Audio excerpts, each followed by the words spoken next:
नमस्कार विद्यार्थी मित्रों, केम छो? आपने विज्ञान में एकम 9 प्राणियों प्रजनन में लिंगी प्रजनन विषय भण्या। हवे आपणे नाना सजीवो जेवा के हाइड्रा, अमीबा, ईस्ट, प्लाज्मोडियम जेवा सजीवों में जोवा मळता अलिंगी प्रजनन विषय भणीशुं।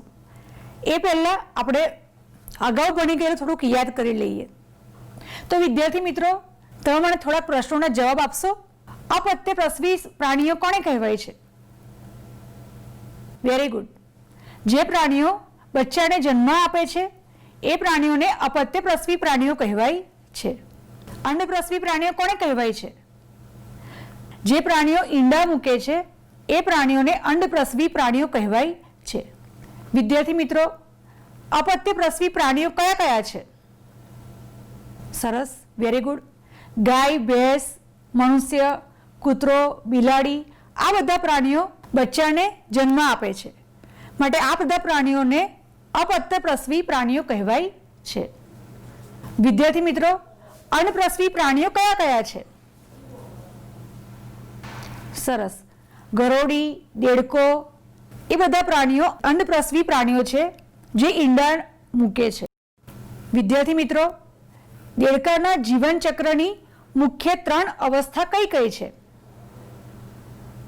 सरस, ईंडा, एमांथी टेडपोल एटले के लार्वा अने एमांथी बनतो पुख्त देड़को। आ 3 अवस्था ए देड़काना जीवन चक्रनी मुख्य 3 अवस्था छे। हवे विद्यार्थी मित्रों, अलिंगी प्रजनन एटले के एसेक्सुअल रिप्रोडक्शन, जे प्रकारना प्रजननमा एक ज पितृमांथी नवो सजीव उत्पन्न थाय छे तेने अलिंगी प्रजनन कहेवाय छे। आपणे लिंगी प्रजनन विषे भणी गया। तेमां नरजन्यु अने मादाजन्यु बंनेना जोडाणथी नवो सजीव उत्पन्न थाय छे, ज्यारे अलिंगी प्रजनन माटे एक ज पितृनी जरूर पड़े छे अने एक ज पितृमांथी नवो सजीव उत्पन्न थाय छे। आ प्रकारनुं अलिंगी प्रजनन अमीबा, हाइड्रा, केटलाक बेक्टेरिया, ईस्ट, प्लाज्मोडियम जेवा सूक्ष्म कदना सजीवोमां जोवा मळे छे। आपणे अलिंगी प्रजनन 2 उदाहरणथी समजीशुं। पहेलुं, हाइड्रामां कलिका सर्जन द्वारा थतुं अलिंगी प्रजनन। बीजुं, अमीबामां द्विभाजनथी थतुं अलिंगी प्रजनन। सौथी पहेला आपणे भणीशुं हाइड्रामां कलिका सर्जन। तमे आकृतिमां जोई शको छो, हाइड्रामां एक के वधु उपसेला भाग जोवा मळे छे। आ उपसेली रचना विकास पामतो नवो सजीव छे, एटले के आ उपसेला भागमांथी नवो सजीव उत्पन्न थाय छे, जेने कलिका कहे छे। आ कलिकामांथी नवो सजीव एटले के नवो हाइड्रा उत्पन्न थाय छे। तमे त्रीजी आकृतिमां जोई शको छो के आ उपसेला भाग एटले के कलिकामांथी नवो हाइड्रा નું નિર્માણ થાય છે। તમે ઉપર જે વાળ જેવી રચના જુઓ છો એને સૂત્રાંગો કહે છે। આવા પ્રજનનમાં એક જ પિતૃમાંથી નવો સજીવ ઉત્પન્ન થાય છે, તેથી તેને અલિંગી પ્રજનન કહેવાય છે। હાઇડ્રામાં કલિકામાંથી નવો સજીવ ઉદ્ભવે છે, માટે આ પ્રકારના પ્રજનનને કલિકા સર્જન પણ કહે છે। એટલે કે હાઇડ્રામાં अलिंगी प्रजनन थाय छे एवुं कही शकाय, अथवा तो हाइड्रामां कलिका सर्जन थाय छे एवुं पण कही शकाय। बीजुं उदाहरण आपणे समजीए, अमीबा के जे एक कोषी सजीव छे, जे मात्र एक ज कोषनो बनेलो होय छे। तेमां द्विभाजन एटले के बाइनरी फिशन पद्धतिथी प्रजनन थाय छे। हवे द्विभाजननी प्रक्रिया केवी रीते थाय छे ए तमे आकृतिमां जोई शको छो। सौथी पहेला अमीबानो वच्चेनो भाग धीमे धीमे पातळो बने छे अने तेनो कोष रस 2 भागमां वहेंचाय छे। त्यारबाद तेना कोष केंद्र पण 2 भागमां वहेंचाय छे। धीमे धीमे अमीबाना 2 कोष एकबीजाथी छूटा पड़े छे। अंतमां एक अमीबामांथी द्विभाजन थईने 2 अमीबा छे। એટલે કે આવા પ્રકારના અલિંગી પ્રજનન કે જેમાં સજીવ વિભાજિત થઈને બે સંતતિ ઉત્પન્ન કરે છે તેને દ્વિભાજન તરીકે ઓળખવામાં આવે છે. દ્વિભાજન દ્વારા અલિંગી પ્રજનનનું બીજું એક ઉદાહરણ છે બેક્ટેરિયામાં. કેટલાક પ્રકારના બેક્ટેરિયામાં પણ દ્વિભાજન એટલે કે બાઇનરી ફિશન પદ્ધતિથી અલિંગી પ્રજનન થાય છે. તમે આકૃતિમાં જોઈ શકો છો દંડ આકારના બેક્ટેરિયા, એમાં જે ગૂંચળાવાળી રચના જોવા મળે છે એનું જનીન દ્રવ્ય છે. આ જનીન દ્રવ્ય બે ભાગમાં વહેંચાય છે. ધીમે ધીમે એના કોષ કેન્દ્ર પણ બે ભાગમાં વહેંચાય છે અને છેલ્લા તબક્કામાં આ દંડ આકાર બેક્ટેરિયા બે સ્વતંત્ર કોષમાં રૂપાંતર પામે છે. બીજું એક ઉદાહરણ આપણે સ્ક્રીન પર જોઈ શકીએ છીએ પ્લાઝ્મોડિયમ. પ્લાઝ્મોડિયમ નામના પ્રજીવમાં પણ બહુભાજન પદ્ધતિથી અલિંગી પ્રજનન થાય છે. તેમાં તમે જોઈ શકો છો કે આ જે કોષ છે એ પ્લાઝ્મોડિયમનો કોષ છે. એમાં એક કોષમાંથી ઘણા બધા બાળકોષો ઉત્પન્ન થાય છે. પ્લાઝ્મોડિયમ કોષનો જે બહારનો ભાગ છે તેને કોષ્ટ કહેવામાં આવે છે અને આ બહુભાજન પદ્ધતિના અંતિમ તબક્કામાં આ કોષ એક જગ્યાએથી ખુલ્લો થાય છે અને બાળકોષો એમાંથી મુક્ત થાય છે. આ આકૃતિ યુગ્લિનાની છે જે ચંપલના તળિયા જેવો આકાર ધરાવે છે. યુગ્લિનામાં પણ દ્વિભાજન દ્વારા અલિંગી પ્રજનન થાય છે, પણ આ પ્રજનન અમીબા કરતાં કઈ રીતે અલગ પડે છે? તો યુગ્લિનામાં આયામ સમતલમાં દ્વિભાજન થાય છે, માટે આ પ્રકારના દ્વિભાજનને આયામ દ્વિભાજન કહે છે. તમે જોઈ શકો છો ત્રીજા તબક્કા દરમિયાન યુગ્લિનાના ઉપરના ભાગમાં આયામ ખાંચ ઉદ્ભવે છે અને આ આયામ ખાંચ વધારે પહોળી બની એમાંથી બે બાળ યુગ્લિના ઉદ્ભવે છે. વિદ્યાર્થી મિત્રો, સ્ક્રીન પર તમે જે ચિત્ર જોઈ રહ્યા છો એ ડોલી નામની ઘેટીનું છે. તો આ ઘેટી એ બીજા ઘેટા અને ઘેટી કરતાં કઈ રીતે અલગ પડે છે? તો વિદ્યાર્થી મિત્રો, આ ડોલી નામની ઘેટી એ ક્લોનિંગ નામની પદ્ધતિથી બનાવવામાં આવી છે. તો પ્રાણીઓમાં ક્લોનિંગ એ શું છે? તો ક્લોનિંગ એટલે કે એક જ સજીવ પ્રાણીના કે માણસના શરીરમાંથી અમુક કોષ કાઢી એના આધારે એની હુબહુ નકલ જેવા બીજા જીવનું સર્જન કરવું. આ ક્લોનિંગમાં શ્રેષ્ઠ ઉદાહરણ ડોલી નામની ઘેટી છે. તો આ પદ્ધતિની શોધ કોણે કરી? તો સૌપ્રથમ ક્લોનિંગ ઇયાન વિલ્મટ અને તેના સહયોગીઓએ સ્કોટલેન્ડમાં એડિનબર્ગ ખાતે આવેલા રોઝલિન ઇન્સ્ટિટ્યૂટમાં કર્યું. ડોલીનો જન્મ 5 જુલાઈ 1996માં થયો. આ ક્લોન થયેલું પહેલું સસ્તન પ્રાણી હતું. દુર્ભાગ્યે ફેફસાના રોગને કારણે 14 ફેબ્રુઆરી 2003માં ડોલીનું મૃત્યુ થયું. ડોલીના મૃત્યુ પછી સસ્તન પ્રાણીઓમાં ક્લોન બનાવવાના અનેક પ્રયત્નો કરવામાં આવ્યા. ઘણા બધા તો જન્મ પહેલા જ મૃત્યુ પામ્યા તથા કેટલાક જન્મ બાદ તરત જ મૃત્યુ પામ્યા. હવે આપણે થોડુંક એનું પુનરાવર્તન કરી લઈએ. તમે સ્ક્રીન પર જોઈ શકો છો આ ભાગમાં આપણે સૌથી પહેલા પ્રાણીઓમાં અલિંગી પ્રજનન ભણ્યા. તો અલિંગી પ્રજનન કોને કહેવાય છે? જે પ્રકારનું પ્રજનન એક જ પિતૃની મદદથી થતું હોય, એટલે કે જે સજીવની નવી સંતતિ એ એક જ પિતૃમાંથી ઉત્પન્ન થતી હોય, તો એ પ્રકારના પ્રજનનને અલિંગી પ્રજનન કહેવામાં આવે છે. તેમાં આપણે ઘણા બધા ઉદાહરણ સમજ્યા. મુખ્ય બે ઉદાહરણ આપણે સમજ્યા. એમાં છે હાઇડ્રામાં કલિકા સર્જન દ્વારા થતું અલિંગી પ્રજનન, બીજું અમીબામાં દ્વિભાજનથી થતું અલિંગી પ્રજનન. આમ જે પ્રકારના પ્રજનનમાં એક જ પિતૃમાંથી નવો સજીવ ઉત્પન્ન થાય છે તેને અલિંગી પ્રજનન કહેવાય છે. તો મિત્રો, લિંગી પ્રજનન અને અલિંગી પ્રજનન વચ્ચેમાં કયા કયા તફાવત છે? લિંગી પ્રજનન કોને કહેવાય? જે પ્રકારના પ્રજનનમાં નરજન્યુઓ અને માદાજન્યુઓ જોડાતા હોય એ પ્રકારના પ્રજનનને લિંગી પ્રજનન કહેવાય. અને જે પ્રકારના પ્રજનનમાં માત્ર એક જ પિતૃમાંથી નવો સજીવ ઉત્પન્ન થતો હોય તેને અલિંગી પ્રજનન કહેવાય. લિંગી પ્રજનન કયા કયા સજીવોમાં થાય છે? તો લિંગી પ્રજનન મનુષ્ય, ગાય, ભેંસ, બકરી, કૂતરો જેવા પ્રાણીઓમાં થાય છે.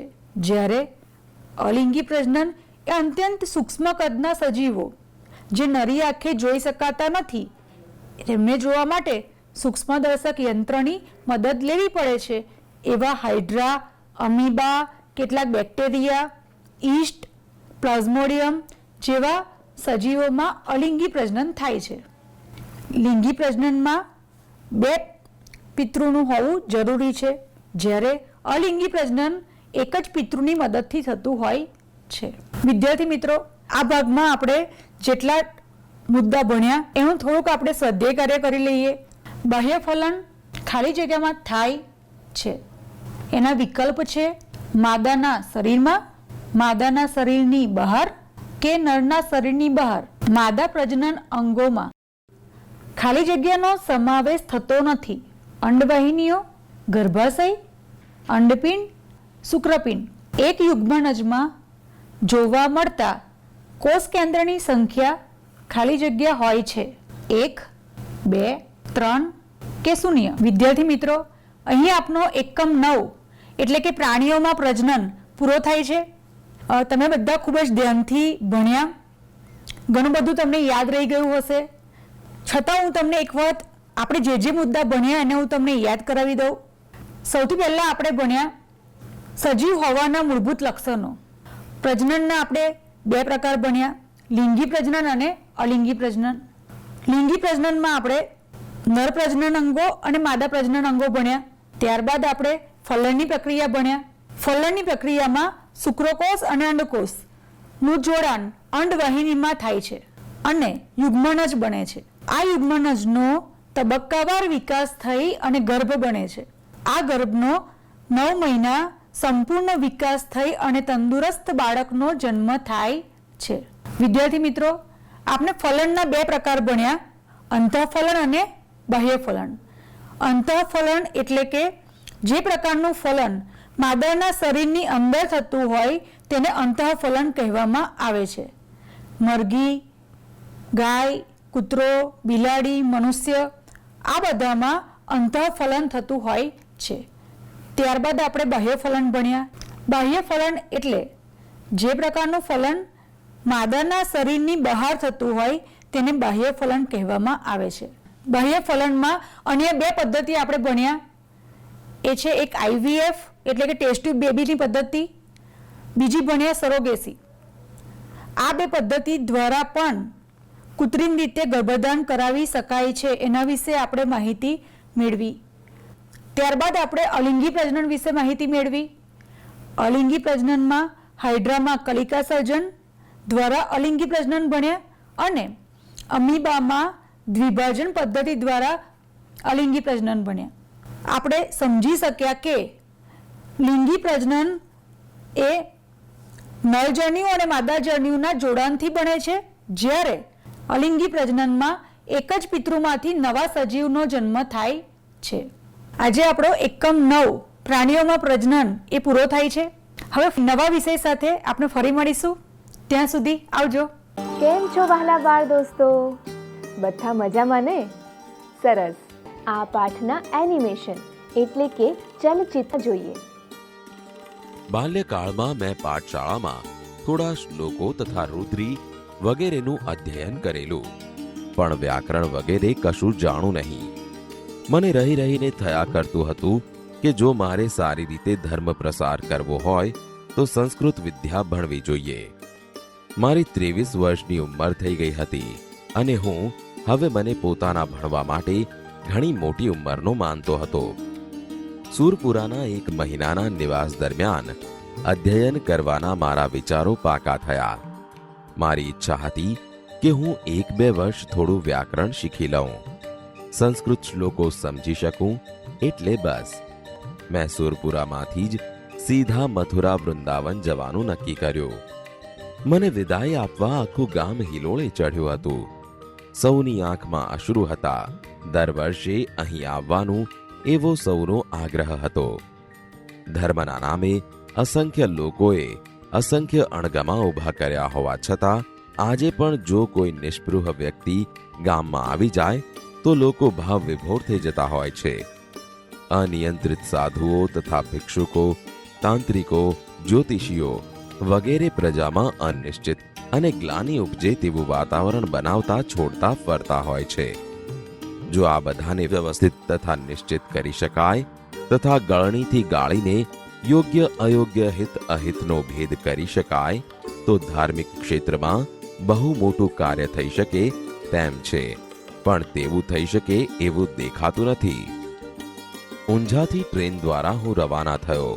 ગામ લોકોએ મને 30 રૂપિયા આગ્રહ કરીને આપ્યા હતા. હવે મને લાગ્યું કે જો મારે અધ્યયન કરવું હોય તો પૈસાની જરૂર પડશે, એટલે સ્પર્શ નહીં કરવાનો નિયમ ચાલી નહીં શકે. અજમેર રોકાઈને હું મથુરા આવ્યો. હું ઉતર્યો હતો તેની સામે જ જમુનાજીનો ભરપૂર પ્રવાહ.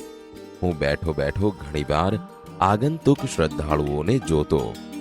તેઓ જમુનાજીને ખૂબ જ પૂજ્ય માનતા. પૂજ્ય માનવા છતાં સ્વચ્છતા જરાય ના રાખતા. ગંદકીનો પાર નહીં. લોકો બોલતા, જમના મૈયા કી કૃપા સે. મારા મનમાં પ્રશ્નો થતા, આ જલ પ્રવાહ પણ કૃપા કરતો હશે? પ્રકૃતિ પૂજનમાં અટવાયેલા માણસોને નથી તો એક બ્રહ્મનિષ્ઠા થતી કે નથી પ્રાકૃતિક સૌંદર્યની પ્રતીતિ થતી. બસ કર આચમન, માર ડૂબકી, કર ઘોંઘાટ અને ધક્કા મુક્કી કરીને નીકળ બહાર. ચારે તરફ ગંદકી જ ગંદકી. થઈ ગઈ ધાર્મિકતા, કરી લીધું કલ્યાણ. થોડા દિવસ મથુરા રહીને હું વૃંદાવન પહોંચ્યો. નાની ગાડીમાંથી જ મને એક મોટો આશ્રમ દેખાયો. નામ પણ ઘણા મોટા અક્ષરોએ લખાયું હતું, શ્રોત મુનિ આશ્રમ. મેં નક્કી કર્યું કે સ્ટેશને ગાડી ઊભી રહેશે પછી આ આશ્રમમાં રહેવા ભણવા માટે જઈશ. નિર્ણય પ્રમાણે રેલવે સ્ટેશનથી આવ્યો તથા મારી વાત જણાવી કે મારે સંસ્કૃત ભણવું છે. મને રહેવાની તથા ભણવાની સગવડ અહીં મળી શકશે. आश्रमना व्यवस्थापक स्वामी जी ये कहूं कि हमारे पंडित जी आपको पढ़ने देंगे लेकिन रहने की जगह नहीं है। मैं पूछूं કે તો બીજી કોઈ જગ્યા હોય તો બતાવો।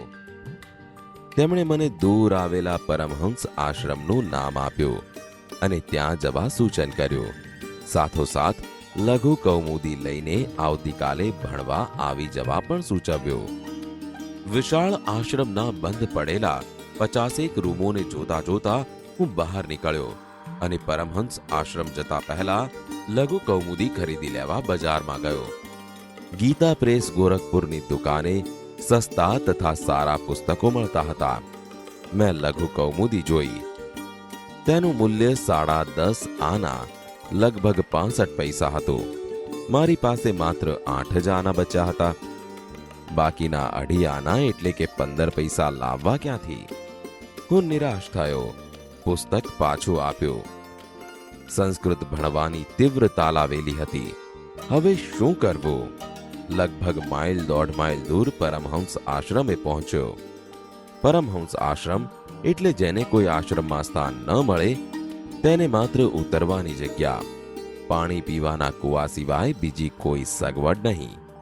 અન્ન ક્ષેત્રમાં ભોજન કરો અથવા ભૂખ્યા રહો। અહીં પોતાનું પાથરણું પાથરીને સૂવો અને કુવાનું પાણી પીઓ। માત્ર એક લંગોટી લગાવીને જ રહેતા સ્વામી બીરગીરીજી તેનું સંચાલન કરતા।